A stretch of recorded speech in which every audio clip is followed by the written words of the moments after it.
ছোট বড় কথা বলবি না।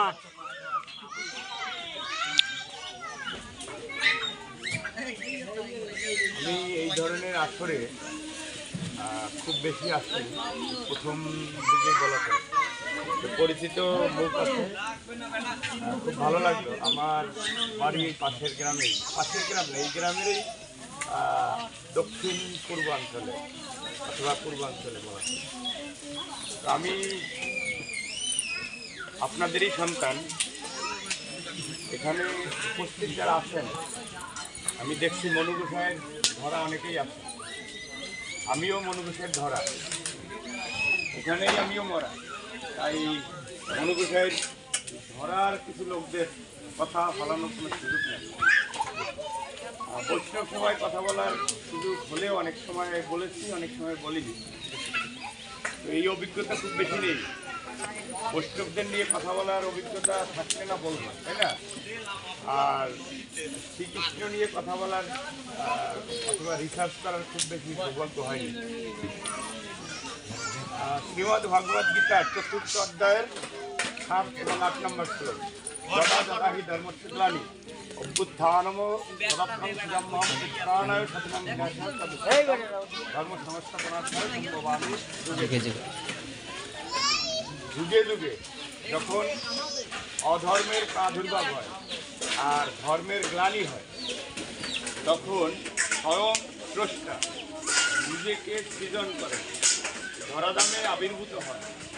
ঠিক তেমনি এই যে যুগে যুগে রাম আসছেন, কৃষ্ণ আসছেন, গৌরাঙ্গ মহাপ্রভু আসছেন। এর পরবর্তীতে এই সাধুদের পরিত্রাণার্থে, অসাধু অথবা দুষ্কৃতিকারীদের দমনার্থে এই কলির শেষ সন্ধ্যায় পরমেশ্বর শ্রী শ্রী হরিচাঁদ ঠাকুর, পূর্ণানন্দ শ্রী শ্রী হরিচাঁদ ঠাকুর উনি ধরাধামে এসেছেন। আমি একজন হরিচাঁদের অনুসারী, অনুগামী, ওনাকে ধারণ লালন পালন করার চেষ্টা করি। সেক্ষেত্রে আমি আমার এই কথাগুলোর মাঝেই হরিচাঁদের কিছু কথা চলে আসবে। আপনারা এই বৈষ্ণব সভায় বসে খারাপ দৃষ্টিতে দেখবেন না, আপনাদেরই সন্তান হিসেবে ক্ষমা দৃষ্টিতে দেখবেন। দুনিয়ায় যারা উৎপীড়িত, যারা লাঞ্ছিত, যারা অবহেলিত, যারা শোষিত, বঞ্চিত, নির্যাতিত, নিষ্পেষিত, যাদের করুণ কান্নায় মানুষ, যাদের চোখের জলের হিসেব মিলে না, মানুষ যাদের চোখের জলের হিসেব মিলে না, তাদের করুণ কান্নায় পরমেশ্বর স্বয়ং স্রষ্টা দুলোক থেকে ভূলোকে নেমে এসেছিলেন। এই যিনি নেমে এসেছিলেন এই পতিতের পরিত্রাতা ভগবান পূর্ণানন্দ শ্রী হরিচাঁদ ঠাকুর। উনি এসে ঘোষণা করলেন, অন্ধজনে দিতে আলো, অমানিকে মান, ওরাকান্দি আবির্ভূত হলো ভগবান। হরিচাঁদ যেই আলো প্রথমে জ্বালিল, গুরুচাঁদ শতগুণে বর্ধিত করিল। ওরাকান্দি এই স্রষ্টা এসে সর্বশেষ অবতার পুরুষ হিসেবে, আমরা যদি অবতার পুরুষ হিসেবে ধরে নেই, গীতার কথা, শ্রীকৃষ্ণের কথাও যদি ধরে নেই, যুগে যুগে উনি আসবে। স্বয়ং শ্রীকৃষ্ণ যদি উনি এই সময়ে এই ভূখণ্ডে শোষিত, বঞ্চিত, লাঞ্ছিত, অবহেলিত, নির্যাতিত, নিষ্পেষিত জনগোষ্ঠী করুণ কান্না সহ্য করতে না পেরে উনি দুলোক থেকে ভূলোকে নেমে আসলেন হরিচাঁদ রূপে। হরিচাঁদ রূপে নেমে আসলেন। নেমে এসে কেন আসলেন সেই তাৎপর্য থেকে এই সমাজ ব্যবস্থা ঘোর অন্ধকারের অমানিসায় নিমজ্জিত ছিল। আমাদের শিক্ষা ছিল, দীক্ষা ছিল না, আমাদের এই শিক্ষালয়ে যাওয়ার কোনো অধিকার ছিল না। আমরা অধিকার হারা বঞ্চিত জনগোষ্ঠী ছিলাম।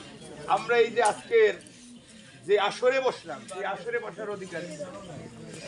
যে প্রার্থনার জন্য, যে ঈশ্বরের কাছে আমরা প্রার্থনারত আছি এখন, এই প্রার্থনা করার জন্য মন্দিরে প্রবেশের অধিকার ছিল না। যেখানে কুকুর বিড়ালের মতো পশু মন্দিরে ঢুকলে মন্দির অপবিত্র হতো না, আমাদের এই জনগোষ্ঠীর পূর্বপুরুষগণ মন্দিরে ঢুকলে মন্দির অপবিত্র হয়ে যেত। জলের ছিটা দেওয়া লাগে, জানেন তো? এই যে মন্দির অপবিত্র, সেই মন্দির অপবিত্র হয় না এখন আমরা সেই পূজা অর্চনা করি, তাই না? এই পূজা অর্চনা করার অধিকার আজকের এই জায়গায় এই আসরে বসার অধিকার কে দিলেন? আজকের এই নারী পুরুষ একত্তরে মিলিত হলো, প্রেমে ঢলাঢল হলো, চোখের তলে প্লাবিত হলো, এই অধিকারটুকু কে দিলেন?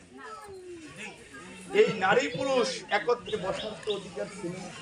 আজকের যে বৈষ্ণব সভা আমরা দেখতে পাচ্ছি, এই বৈষ্ণব সভা কি 200 বছর পূর্বে ছিল? এই ইতিহাস কি আপনারা জানেন? আগেকার বৈষ্ণব সভায় তো শুধু বৈষ্ণবগণ, বৈষ্ণবীগণ তো বসতে পারতেন না, শুধু বৈষ্ণব অর্থাৎ পুরুষগণ বসতে পারতেন, জানেন তো? এই আজকে যে শ্রীকৃষ্ণের পূজা অর্চনা অথবা উপাসনা করছি, এটা আমরাই শুধু করতে পারতাম, মায়েরা বোনেরা করতে পারতো না, এটা জানেন? এই সমাজ বাবদ এতই কৌলিন্য প্রথায় নিমজ্জিত ছিল, এটা অন্ধকারাচ্ছন্ন জায়গায় ছিল। এই অন্ধকারাচ্ছন্ন জায়গা থেকে আলোর পথে ভাবিত করার জন্য অথবা আলোর পথে নেয়ার জন্য তিনি আসলেন। এই জন্য বললেন অন্ধজনে বিচার। আমরা তো চোখ থাকতে অন্ধ ছিলাম। আমাদের একটা চিঠিপত্র, আমাদের বই পুস্তক, আমাদের একটা মোবাইল নম্বর আজকে তিনি বুঝে না, শিক্ষার নাই, মোবাইল নম্বর তো পড়তে পারবে না, পড়তে পারবে ঠিক তদ্রুপ 200 বছর আগে আমরা তো একটা চিঠি পড়তে পারতাম না, বইয়ের চেষ্টা করতে পারতাম না। যিনি পড়তে পারতেন তিনি পণ্ডিত, তিনি পৈতেধারী, তিনি ব্রাহ্মণ, তার কাছে যাওয়া লাগতো, তাই না? দাস হিসেবে যাওয়া লাগতো, এরকম না। আমাদের ঘরে যখন শিক্ষা ছিল না, দীক্ষা ছিল না, বই পুস্তক ধর্মগ্রন্থ পড়ার অধিকার ছিল না, সেই সময় এই স্বয়ং স্রষ্টা শ্রীকৃষ্ণ যেখানে ব্যক্ত ছিল, এই জনগোষ্ঠী একটা শোষক গোষ্ঠীর কাছে পরাজিত হয়েছে। শ্রীকৃষ্ণ তো পারতেন এই পরাজয় থেকে উদ্ধার করার জন্য। হ্যাঁ, শ্রীকৃষ্ণ পেরেছেন কি রূপে এসে পেরেছেন? স্বয়ং হরিচাঁদ রূপে এসে পেরেছেন, স্বয়ং শ্রী কৃষ্ণ হিসেবে উনি পারেন। কৃষ্ণের ভূখণ্ড ছিল কোথায়? দ্বারকা অথবা বৃন্দাবন অথবা উত্তর ভারতে, তাই না? এই যে বঙ্গভূমিতে তৎকালীন সময় 200 বছর আগেও খুব বেশি বৈষ্ণবদের আনাগোনা ছিল। এই যে আজকের যারা বৈষ্ণব, এরা তো 200 বছর অথবা 1911 সালেও আগেও চন্ডাল ছিল। আজকের আমরা বৈষ্ণব বলে গর্ব করি। হ্যাঁ, বৈষ্ণব তথাকথিত উচ্চবর্গীয় জনগোষ্ঠী যারা, আমাদের এইখানে খুব বেশি উচ্চবর্গীয় জনগোষ্ঠী নেই। এই ভূখণ্ডে, এই হাটটা অথবা হাটটার আশেপাশে খুব বেশি জনগোষ্ঠী আছে, কিছু কিছু আছে। ওই তথাকথিত উচ্চবর্গীয় সাহা কাস্ত এরকম কিছু শ্রেণীর আছে না, এরা কিন্তু খুব বেশি আমাদের সাথে মিলে না। আজকের আমরা যারা তুলসীর মালা ধারী, যারা আচার মালা ধারী, আমরা তো ভাই ভাই। কেউ তুলসীর মালা ধারণ করছি কৃষ্ণ প্রেমে আবদ্ধ হয়ে, হরিচাঁদের প্রেমে আবদ্ধ হয়ে কেউ আচার মালা ধারণ করেছি, তাই না? আমাকে যে চোখ থেকে এই অন্ধত্ব ঘুরতে দিয়েছে, চোখে আলো দেখতে পাচ্ছি, কার বদৌলতে দেখতে পাচ্ছি, সেই জায়গাটা আমাদেরকে ভাবতে হবে। এই অন্তজনে দিতে আলো, অমানিকে মান। আমার কি মান ছিল নাকি? আমার হুঁশ ছিল নাকি? আমার মান ছিল না, অর্থাৎ চেয়ারে বসার অধিকার ছিল না, ছিল নাকি?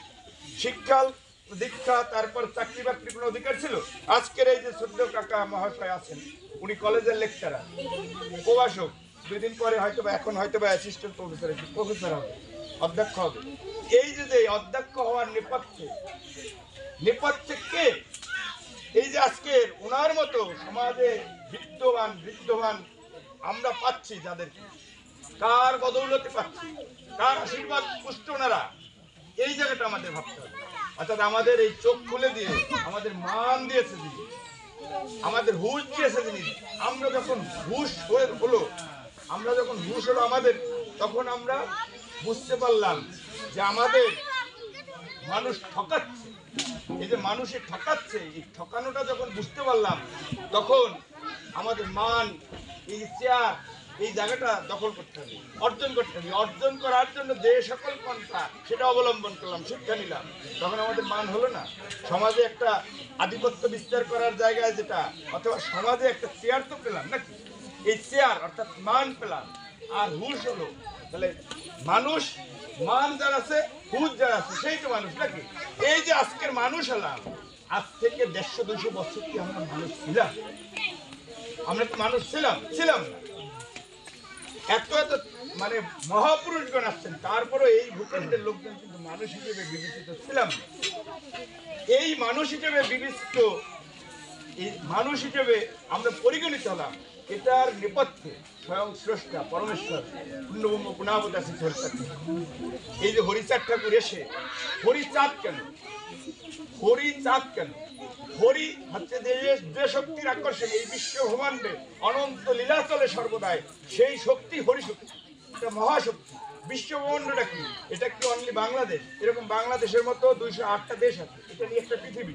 এরকম পৃথিবী শত শত পৃথিবী আছে, গ্রহ উপগ্রহ নক্ষত্র নিয়ে একটা সৌরজগৎ, এরকম হাজার হাজার লক্ষ লক্ষ সৌরজগৎ মিলে একটা বিশ্ব ব্রহ্মাণ্ড হয়। এই বিশ্ব ব্রহ্মাণ্ডে একটা শক্তি চলমান, বহমান, এই শক্তির আকর্ষণে এই বিশ্ব ব্রহ্মাণ্ডে অনন্ত লীলা চলে সর্বদাই, সেই শক্তি হচ্ছে হরিশক্তি। বিষয়টা পরিষ্কার।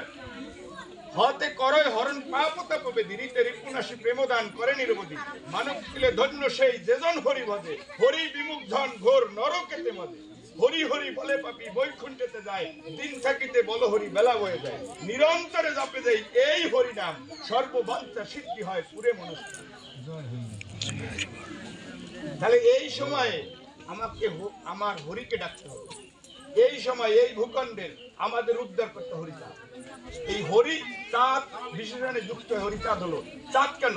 চাঁদ হচ্ছে গিয়ে সন্ধ্যার সময় উঠবে না, একটু পরে চাঁদ উঠবে, সারা পৃথিবী আলোকিত হবে, হয় না? সূর্য উঠছে, সূর্য আসতে দিতেই তো আলো আছে, তাই না? এই যে চাঁদ উঠলে আলোকিত হয়, সূর্য উঠছে আলোকিত হয়েছে, এই সূর্য এবং চাঁদ সম হরি আসছেন। স্বয়ং শ্রীকৃষ্ণ যদি হরি হয়ে আসেন, হরি আসছেন আলোর ছাতা নিয়ে সমগ্র বিশ্ব ব্রহ্মাণ্ডে আলোকিত করার জন্য এসেছেন। অভাব আর থাকে, আলো আমাদের চোখে এখন দেখতে পাচ্ছি, স্বয়ং দেখতে পাচ্ছি না, পরিষ্কার। এই যে বিষয়টা, তাহলে অন্ধজনে দিতে আলো অমানিকে মান ওরা কান্দি আবির্ভূত হলো ভগবান। হরিচাঁদ যেই আলো প্রথমে জ্বালিল, গুরুচাঁদ শতগুণে বর্ধিত করিল। এই যে গুরুচাঁদ শতগুণে বর্ধিত করেছে, এখন আমরা টের পাচ্ছি। এই টেরটা আমাদের বাহিরের লোকজন, আমরা এই জনগোষ্ঠী টের পাচ্ছিলাম না, শিক্ষা দীক্ষায় খুব বেশি অগ্রসর ছিলাম না, অনগ্রসর ছিলাম, তাই না? এই জনগোষ্ঠীর বাহিরের জনগোষ্ঠী এই দর্শনকে উপলব্ধি করতে পারেছিলেন, এই হরিচাঁদ ঠাকুরকে উপলব্ধি করতে পেরেছিলেন। স্বয়ং রবীন্দ্রনাথ উপলব্ধি করে রবীন্দ্রনাথ তার লেখনীতে বলেছেন, মানে তবু নত করে কি দেখিবারে পাও নাকি, পতিতের ধুলার তলে নেমেছে পতিতের ভগবান। কাদের উদ্দেশ্যে বলেছে? ওই যে শোষক গোষ্ঠী যারা বৈদ্যদের ব্রাহ্মণ ছিল, তাদের উদ্দেশ্যে এই মানে আমাদের রবীন্দ্রনাথ ঠাকুর বলেছেন, তবু নত করে কি দেখিবারে পাও নাকি, পতিতের ধুলার তলে নেমেছে পতিতের ভগবান। আমরা পতিত ছিলাম না, আমাদের ঘরে ভগবান এসেছে, এটা আমাদের গর্ব। কত মানুষের ঘরে ভগবান আসেনি, হায়ার কাস্টের ঘরে ভগবান আসছে নাকি? শ্রীকৃষ্ণ কি হায়ার কাস্টের ঘরে আসছে? ঘোষের ঘরে, তাই না? এই রামকে হায়ার কাস্টে করে আসছে না। এখন যারা হায়ার কাস্ট দাবি করে, কবে হায়ার কাস্ট? এরা তো 50 সূত্রের দল, 30 দিনে মস্তক মুন্ডন করে, তাই না? তাহলে 30 দিনে মস্তক মুন্ডন করে অপেক্ষা কিন্তু সব থেকে বেশি নিকৃষ্ট তারাই, যারা 30 দিনে মস্তক মুন্ডন করে, যারা হচ্ছে শাস্ত্রের একটা বিধিবিধান আছে। আমরা কি করি নাকি? আমরা 10 দিনে, কেউ কেউ করলেও 10, 17, 11 দিনে করে, তাই না? 10 দিনে কারা করে? ব্রাহ্মণরা। তাহলে আমাদের কোন জায়গায় অবস্থান ছিল? আমাদের শাস্ত্রগ্রন্থে নমসূত্রের নিদর্শন আছে নাকি? আছে? কোথাও নমসূত্রের নিদর্শন আছে? এই কোথাও খুঁজে নমসূত্রের নিদর্শন পাবেন না। তাহলে নমসূত্র কোথেকে আসে? ব্রাহ্মণ, ক্ষত্রিয়, বৈশ্য, শূদ্র, এরাই তো হিন্দু। হিন্দু বলে বিবেচিত না? হিন্দু 4টা বর্ণ, চতুর্বর্ণাঙ্গ গুণকর্ম বিভাগ। 4th অধ্যায়ের কয় নম্বর শ্লোক? 13 নম্বর শ্লোক গীতার স্পষ্ট লেখা আছে না? এই যে 13 নম্বর শ্লোকে চতুর্বর্ণাঙ্গ গীতা কি আপনি আছেন নাকি? আমি আছি নাকি? এই জায়গাটা উপলব্ধি করতে হবে। গীতায় আপনি আমি কেন নাই? এজ এ নমসূত্র গীতায় নাই। এই জায়গাটা নমসূত্র হলো কেন? এর নেপথ্যের কারণটা কিছু এই জায়গাটা বুঝতে হবে। নমসূত্র হওয়ার আগে আমরা মতুয়া কবে হলাম? 1830 থেকে 35 সালের মধ্যে আমাদের এই যে আজকের বৈষ্ণব সভা, এই আজকের বৈষ্ণব সভায় ওই তৎকালীন সময় বৈষ্ণব সভা হতো কিরকম জানেন? শুধু পুরুষ, শুধু বৈষ্ণবরা, বৈষ্ণবীরা আসতো। এই জায়গাটা ভেঙেছে। এই যে আজকের এই যে নারী অথবা এই মায়েরা অথবা বোনেরা আজকে যে এই আসরে বসছেন, এই বসাটার অধিকার দিল কি? আজকে এই যে আসরে কত প্রেম ভাব বিনিময় হলো, এই ভাপিনেমার নেপথ্যে যিনি স্বয়ং স্রষ্টা হরিচাঁদ ঠাকুর, তিনি দশরথ বৈরাগী নাম শুনেছেন না? দশরথ বৈরাগীর বাড়িতে প্রথমে হরিসভা হয়। এই প্রথম হরিসভা কেন হয় এর নেপথ্যে হচ্ছে কি, এই বৈষ্ণব সভায় হরিচাঁদ কিন্তু তৎকালীন সময়ে ওই বৈষ্ণব সভায় অংশগ্রহণ করতেন তার দলবল নিয়ে। এবং দলবল ডাঙ্ককাশি বাজায় যখন হরিনাম করত, এই হরিনাম করার সময় বৈষ্ণবরা মনে করত এই হরিনামে আমাদের সমস্যা হচ্ছে। এই সমস্যা হচ্ছে হরির দলবলকে খুব বেশি গ্রাহ্য করছে না, বরং অবহেলার চোখে দেখছে। এই অবহেলার চোখে দেখে দেখে বলতো মতর দল আসছে, মতর দল আসছে। দেখেন এই যে মতর দল আসছে, হরির দল আসছে, এই বিষয়টা একটা ঘৃণার চোখে দেখছে। অবহেলা করতে বিদায় বৈষ্ণব সভায় খুব বেশি পাত্তা পাই। তখন এই ঘৃণাবশত যখন আমাদেরকে দূরে সরে যায় হরিচাঁদ ঠাকুরের দলবল, হরিচাঁদ ঠাকুর বললেন আমাদের যখন নিন্দা করেছে দূরে সরে যায়, আমরা ভিন্ন সম্প্রদায়, ভিন্ন সম্প্রদায় মোরা মতুয়া খান। এই যে ভিন্ন সম্প্রদায় এসে হয়ে যখন দলবল গঠন করে এই ডাঙ্ককাশি বাজিয়ে হরির নাম নেয়, হরি বল শব্দ উচ্চারণ করে, তখন একটা আসর, প্রথম যখন আসর সৃষ্টি হয় হরিসভা হিসেবে ঘোষিত হয়। সেই আসরটা হয় দশরথ বৈরাগীর বাড়ি। এই দশরথ বৈরাগীর বাড়িতে যখন আসর সাজায় তখন ওই সূর্যমণি মজুমদার, তারপর হচ্ছে কি নায়েব, এই জমিদারি প্রথাটা ছিল না, নায়েব টায়েব ছিল না ওই সময়ের, তৎকালীন সময়ের যে নায়েব, তৎকালীন সময়ের যে সমাজকর্তা, এরা ওই বৈষ্ণবদের অথবা বৈষ্ণব অনুশাসনের সমাজকর্তা।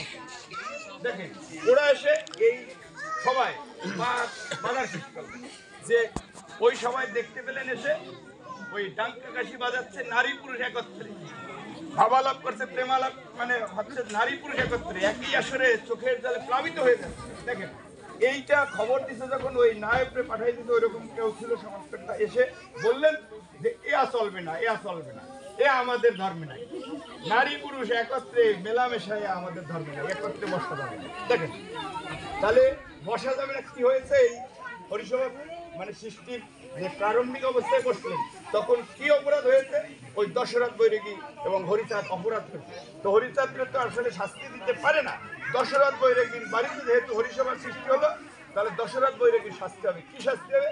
আগে খরম দুটা পাই যেত, খরম দুটা দেখছেন তো, খরমের নিচে পিন লোহার মতো লোহা, এই লোহা পরা জুতো, এই জুতোর 10 জোড়া জুতার বাড়ি, মানে 10 বাড়ির জুতা, মানে এক জোড়া জুতো দিয়ে 10 বাড়ি এটার জরিমানা হলো, আর হলো 10 টাকা জরিমানা। এই দিলে এই যে পাপ করছে এই আসরে বসে এই পাপ মোচন হবে। এই যখন দশরথকে ডেকে এই শাস্তি দিল, হরিচাঁদকে এসে দশরথ বলল যে বাবা আমাদের তো আর রক্ষা নাই, আজকের এই শাস্তি হলো এই আসরে। হরিচাঁদ বললেন এই শাস্তি দিছে, এই শাস্তি মানে আমরা মেনে নিলাম, এই শাস্তি মেনে নেওয়ার পরে কি হরিসভা করা যাবে এটা জিজ্ঞেস করুন। দেখেন যিনি আসছেন বাধা দিতে উনি বললেন কি এই শাস্তি নিলে হরিসভা করা যাবে, দেখেন অনুমতি দিয়ে দিলেন। হরিচাঁদ বললেন দশরথ ও যদি এই শাস্তি দেওয়ার পরে যদি হরিসভা করা যায় তাহলে তুমি ওই 10 বাড়ি জুতার বাড়ি মানে গ্রহণ করো, আর ওর 10 টাকায় 20 টাকা জরিমানা দিয়ে দেবে। 20 টাকা জরিমানা দিয়ে দিলেন হরিচাঁদ।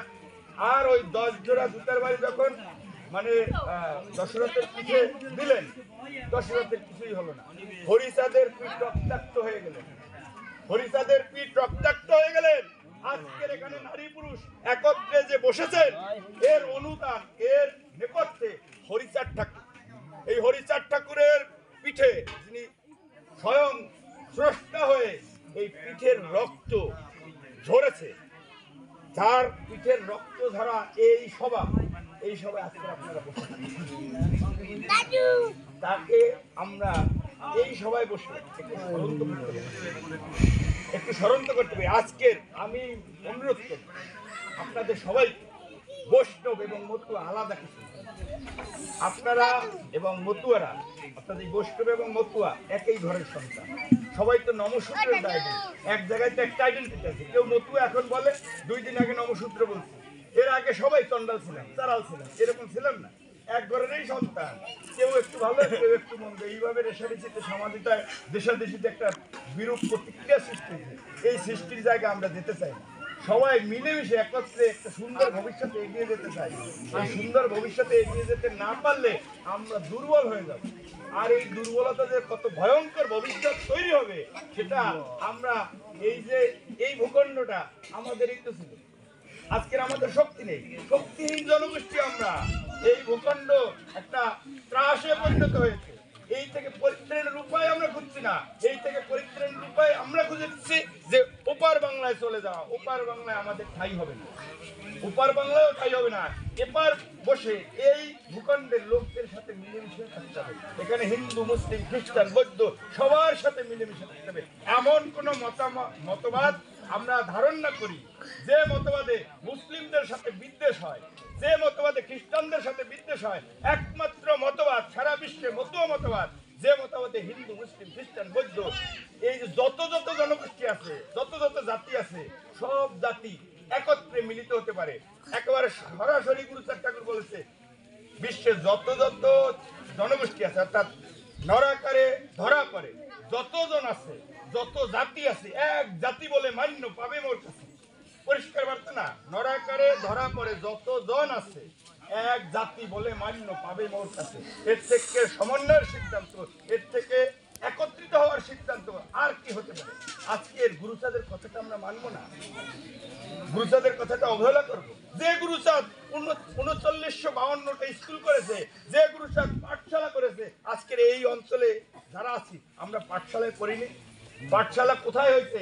গোয়াল ঘরে পাঠশালা হয়নি। এই গোয়াল ঘরের পাঠশালা কোথেকে আসলো? কে সৃষ্টি করলো? এর নেপথ্যে ঘটনাটা কি আমরা কি এটুকু জেনেছি? আজকের আমাদের এই জায়গায়ও জানতে হবে। এই কিছু আমরা এই যে আমাদের বাপ চাচা অথবা এই যে যারা সিনিয়রজন আছেন, আমিও পড়েছি, আমিও দেখেছি যে মুষ্টির চাল ছিল না, লক্ষ্মীর ভান্ডার বলতো না, আপনারা রাখছেন না।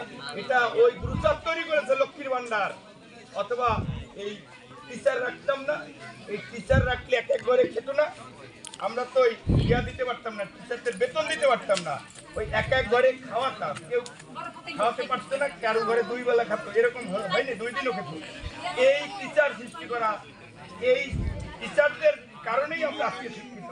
আজকের এই অঞ্চলের টিচার উনি সুখরঞ্জন কাকা, এই অঞ্চলের প্রত্যেকে কাকা, তাই না? এই এদেরকে একটু অন্তত পক্ষে আমরা আমাদের মাথায় রাখবো, কারণ এই অঞ্চল ওনাদেরকে সম্মান করলে আমাদেরও এক সময় সম্মান করবে না। তাহলে ওনারা যে এই অঞ্চলের মাথার মনে, এটা আমাদের সর্বাগ্রে স্মরণ রাখতে হবে। ওনারা এক জায়গায় বসে আমাদের ভয় লাগে, আজকে যে কথা বলছি ওনাদের অনুমোদন না পেলে আমি কথা বলতে পারতাম না, কারণ ওনাদের সামনে আমার কথা বলার কোনো ধরনের এখন পর্যন্ত টেন্ডেন্সি তৈরি হয়নি, কারণ ওনারা আমার গুরুজন। গুরুজনদের সামনে কথা বলার এটা একটা আলাদা একটা যেটা আমি পারি না, পেরে উঠি না। আমি বিভিন্ন জায়গায় কথা বলি, যেমন আজকের মাগুরে একটা এখন সম্মেলন, এই সম্মেলনে আমি বিশেষ অতিথি।